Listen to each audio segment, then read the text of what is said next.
स्वागत है आप सभी समूह की दीदियों का आज के हमारे इस वीडियो में। आज की वीडियो में हम आपको बताएंगे कि अगर आप समूह सखी के पद पर नौकरी करना चाहती हैं 2023 में समूह सखी के पद पर कैसे नौकरी पाई जाए। उसके पहले दीदी हम आपको बता दें कि समूह में जो भी दीदी समूह सखी के पद पर कार्य कर रही थी उनमें से बहुत सी दीदी अविवाहित होती हैं। कोई लड़कियां समूह सखी बना दी जाती हैं जो कि बाद में शादी हो जाती है और वे शादी होने के बाद अपने समूह में समूह सखी के पद पर कार्य नहीं कर सकती हैं, क्योंकि जिस ग्राम पंचायत में वे रहती हैं उसी ग्राम पंचायत के समूह में जुड़कर किसी कैडर के पद पर कार्य कर सकती हैं। तो इस वजह से उन्हें पद छोड़ना होता है, या फिर कोई समूह सखी बहुत पहले लगी थी, उनकी एज हो गई है, अब वो कार्य नहीं करना चाहती हैं या कार्य ठीक से नहीं कर पा रही हैं, इस वजह से भी छोड़ रही हैं, तो ऐसे में भी पद खाली हो जाते हैं। अब आपको समूह सखी बनना कैसे, वो पूरी प्रोसेस हम आपको बताते हैं। तो दीदी यहाँ पर आप देखिएगा 2023 में स्वयं सहायता समूह में समूह सखी की नौकरी। अब आपको ये नौकरी कैसे मिलेगी, इसकी पूरी जानकारी भी आपको चाहिए है कि समूह सखी की नौकरी कैसे मिलती है, इसमें मानदेय कितना मिलता है और समूह सखी को काम क्या क्या करने होते हैं। तो ये सारी जानकारी आपको मिलेगी, साथ ही समूह सखी क्या है और 2023 में समूह सखी की जॉब आपको कैसे मिल सकती है। स्वयं सहायता समूह की महिलाओं में यह भ्रम रहता है कि सहायता समूह के जरिए कभी ना कभी हमें नौकरी मिलेगी। ग्रामीण क्षेत्र में स्वयं सहायता समूह के लिए भारत सरकार ने एक समूह सखी की नियुक्ति करने का आदेश दिया है। समूह सखी का जो कार्य होता है वो गांव में चल रहे 5 या 6 समूहों की देखरेख करना होता है। समूह सखी का कार्य ब्लॉक स्तर पर जाकर राष्ट्रीय आजीविका मिशन के तहत आने वाले समस्त प्रकार की योजनाएं एवं लाभों के बारे में स्वयं सहायता समूह की महिलाओं को बताना होता है, क्योंकि गांव की सब दीदियां ब्लॉक नहीं जा सकती हैं, क्योंकि अपने कामों में लगी रहती हैं। इस वजह से समूह की कोई भी एक दीदी समूह सखी बनाई जाती है, तो गांव में कम से कम 5 या 6 समूह जब बन जाते हैं तो उन्हीं समूहों में से कोई एक दीदी समूह सखी बनती है और उस समूह सखी को समूहों की जो देखरेख करने का काम, मीटिंग कराने का काम, ब्लॉक जाकर सरकार की योजनाओं को जानकारी करना और आकर के समूह में बताना, समूह के जो फंड वगैरह का फॉर्म भरवाना, जमा करवाना, नए समूह बनाना, नए समूह के खाते आदि खुलवाने में मदद करना, ये सारा कार्य समूह सखी का रहता है, जिसके बदले उसे कार्य आधारित मानदेय भी दिया जाता है। समूह सखी को मिलने वाला मानदेय, समूह सखी की सैलरी ये कितनी होती है और एक समूह सखी को कितना मानदेय लगभग मिलता है। तो स्वयं सहायता समूह में नियुक्त समूह सखी को राष्ट्रीय आजीविका मिशन के तहत मानदेय दिया जाता है। समूह सखी को समूह में कराए जाने वाले कार्यों के अनुसार वेतन दिया जाता है। यह वेतन 1500 से लेकर 6000 तक हो सकता है। कम से कम समूह सखी को 1500 महीने मिलता है। ये मानदेय इनका फिक्स नहीं होता है, कार्य आधारित होता है। जितने कार्य एक महीने में ये करती हैं उसका जो है फॉर्म भर करके ब्लॉक पे जमा करते हैं और उसके बाद उसी कार्य के आधार पर इनको मानदेय दिया जाता है।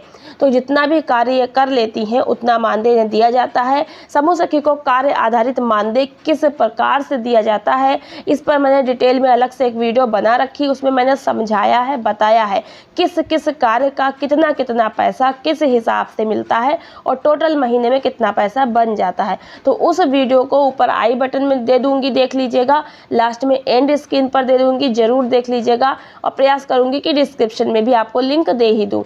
तो फिलहाल तो ऊपर आई बटन में, लास्ट में एंड स्क्रीन पर जरूर से देख लीजिएगा कि समूह सखी का सही मानदेय क्या होता है। अब आप ये भी जान लीजिए कि समूह सखी बनने के लिए आपके पास क्या क्या डॉक्यूमेंट और ज़रूरी कागजात होने चाहिए। सबसे पहले नंबर 1, आपके पास न्यूनतम 8वीं और अधिकतम 12वीं तक की शैक्षिक योग्यता होनी चाहिए। कम से कम आप 8, 10 या 12 पढ़ी होनी चाहिए। अधिक पढ़ी है तो अच्छी बात है, BA MA किया है तो अच्छी बात, लेकिन कम से कम 8वीं और हाई स्कूल पढ़ी होनी चाहिए। अब तो हाई स्कूल पढ़ी ली जा रही है, क्योंकि पहले 8वीं पढ़ी ले लेते थे, अब जो है हाई स्कूल कम से कम तो लिया ही जा रहा है। फिलहाल तो जहाँ नहीं मिलती है हाई स्कूल पास तो 8वीं पास भी लेते हैं। तो 8वीं, 10वीं, 12वीं पास दीदियाँ इसमें आवेदन करें। और इसके अलावा आपके पास पैन कार्ड, आधार कार्ड और बैंक पासबुक होनी चाहिए। तो आपका पर्सनल खाता भी होना चाहिए, आधार कार्ड, पैन कार्ड भी होना चाहिए और इसके अलावा है आपके पास अपने गांव में चल रहे स्वयं सहायता समूह की जानकारी होनी चाहिए और समूह की सदस्य भी होनी चाहिए। ठीक है, उसके बाद है आपकी उम्र कम से कम 18 वर्ष और अधिक से अधिक 35 वर्ष होनी चाहिए। तो ये सारे आपके पास जो है योग्यताएं होनी चाहिए। इसके बाद आपको आवेदन कैसे करना है वो समझ लीजिए। समूह सखी कैसे बने? तो समूह सखी बनने के लिए सबसे पहले आपको अपने ब्लॉक स्तर पर जाकर अपने गांव में चल रहे सभी स्वयं सहायता समूह के लिस्ट निकलवाने होंगे। इसके बाद राष्ट्रीय आजीविका मिशन के ऑफिस में जाकर यह पता करना होगा कि कोई समूह सखी पहले से तो नहीं नियुक्त है। यदि आपके गांव में कोई समूह सखी पहले से नियुक्त नहीं है तो आपको वहां पर बैठे हुए अधिकारी से बात करनी है, यानी कि BMM से, और आवेदन के लिए एक फॉर्म ले लेना है। ब्लॉक स्तर पर जाकर राष्ट्रीय आजीविका मिशन के मिशन प्रबंधक से बात करनी होगी। तो दीदी यहाँ पर हम आपको बता दें, आप अपने मोबाइल से भी चेक कर सकते हैं कि आपके गांव में कितने समूह बने हुए हैं और आपको पता ही चल जाएगा गांव में समूह बने हैं तो फिर समूह सखी होंगी ही।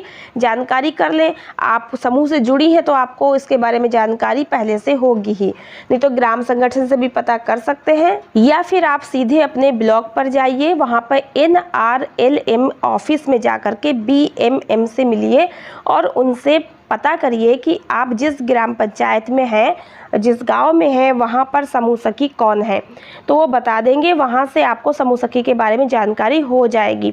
और समूह सखी अगर वहां पर नहीं है या जो थी वो हट गई हैं तो आपको BMM से बात करनी होगी और वो फिर आपको फॉर्म देंगे, सबमिट करके आपको वहां से समूह सखी के लिए आवेदन करना होगा।